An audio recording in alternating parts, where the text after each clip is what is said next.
Hello everybody, I'm Katie and let's talk about genre, shall we? I've already filmed a video on genre, but it was really bad, and so I'm filming it again, and I hope I'm less rambly now, and I hope this is going to be better. Anyways, so I've just discovered the importance of reading different genres again, because my little cousin, he just had a test in school where which was about creative writing, and he had to write a story. They were given a beginning of a story and he had to continue writing the story, and I just read it. He got a really not a good grade on it. This paper, yeah, you get what I want.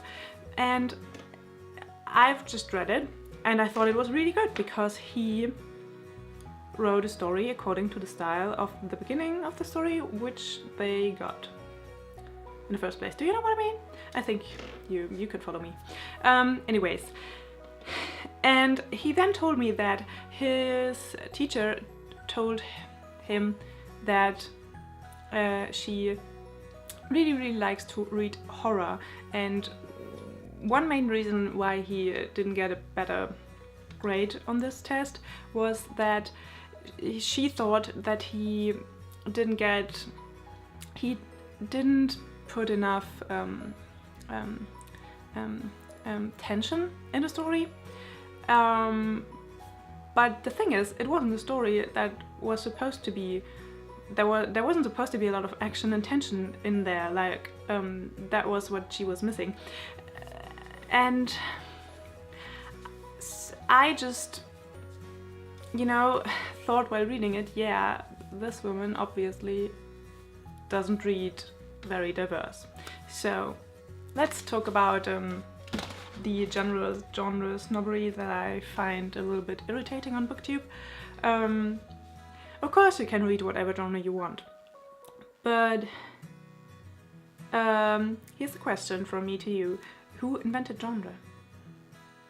I don't think it was the I don't think the writers invented genre, because out of a writer's perspective, and I'm trying to write a novel myself, I think that as a writer, genre is fine for you in sense of guidelines, you know, in sense of, you know, overall plot points that you can put in your novel, and that will categorize the genre in which this novel then will be sold in a bookshop.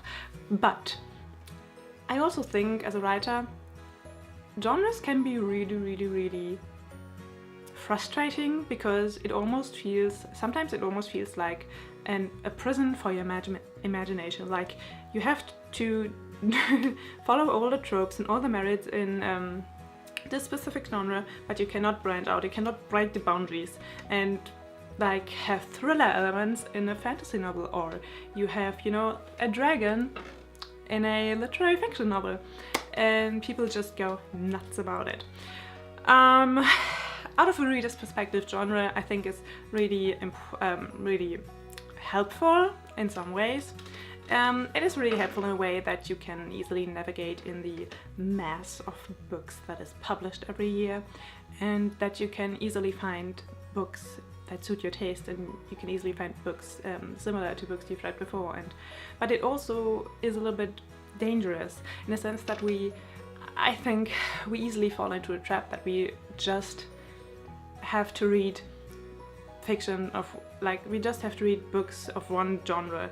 But, you know, we don't have to do that. We can always go into another section of the bookshop and explore the hidden treasures within these shelves. Yeah. So I think as a reader's perspective, especially when you're like just getting into reading, it is helpful to navigate through all those books. But I really get a little bit upset about it, especially here on BookTube, is that sometimes I got the feeling that some people might value some genres less than others, in terms of, you know, their literary worth, or their worth in the literary world. And I think that is just stupid. I think it is absolutely ridiculous to say that fantasy cannot be literature. It might not be for you, you might not enjoy fantasy, but you cannot say it's not literature. Especially when you go into with a little bit of a stereotype. Now, there's another danger as a reader that we face, I think, is that sometimes these genres can create stereotypes, and whether you associate good or bad things with the stereotype, you know, that depends on the genre and on your previous not expectations, your previous I know what I want to say, but I don't know the word. Experiences, on your previous experiences with this genre. And you know, maybe you come back 20 years later and you suddenly find a book that you like, because not every book in every genre is the same. They all are slightly different, and they all take their own spin on certain things according to what the author thought when he wrote the book. You know where I'm coming from? There's a lot of hand action here. So, back to my cousin and his story. I think it is very important to go open-minded into books when you read. I also think it is very important to every once in a while branch out and diversify your reading in types of genre and authors, and not always read the same things. And you know, you might discover something you've been missing all your life, and it will be amazing.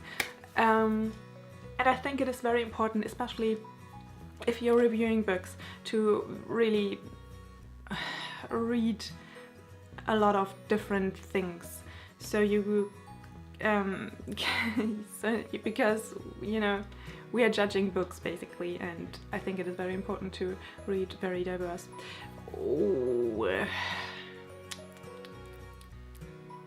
And to go open-minded into other books and genres, and you know, that's basically what I wanted to say. Go open-minded, read diverse, read other genres, and go open-minded into other genres and books. Actually, I've never really thought about genres before I joined BookTube. I didn't care for it.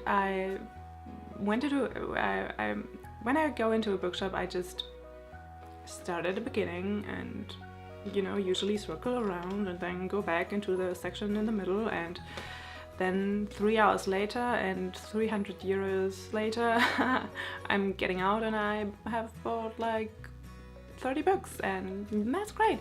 But I've never really thought I can't read this book or that book because it is from this genre, this specific genre, that, you know, if it interests you, read it.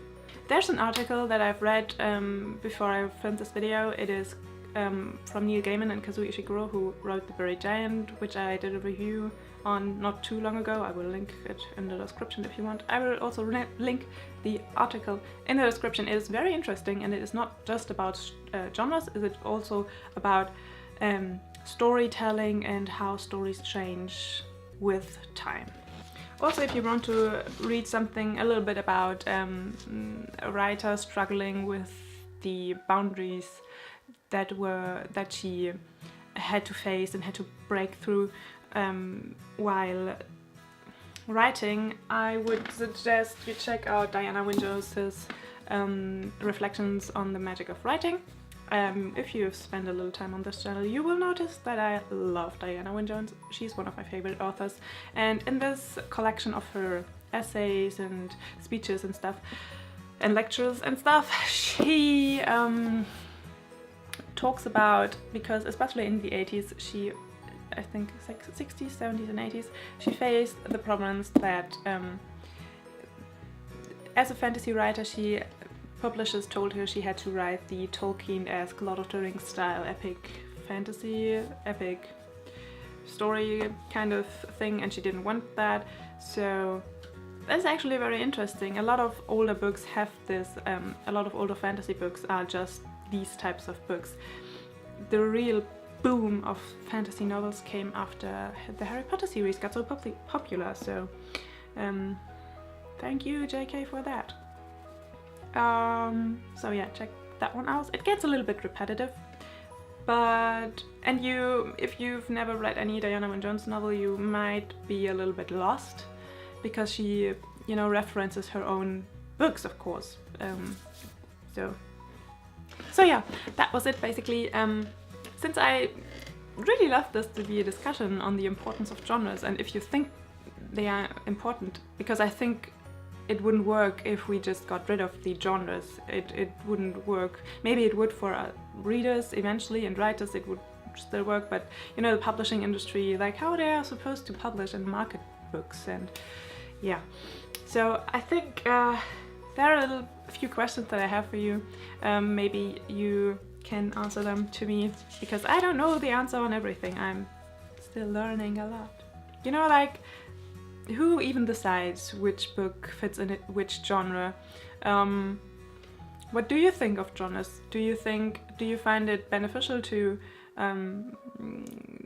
dip into different genres every once in a while, or do you say like, no, I've discovered this one genre, like maybe fantasy or thriller, and I want to read just these books. I've tried other books and it doesn't work for me. And also, what do you think of stereotypes associated with genres, and on, you know, literary, on you know, genres that may not count so much in the literary world?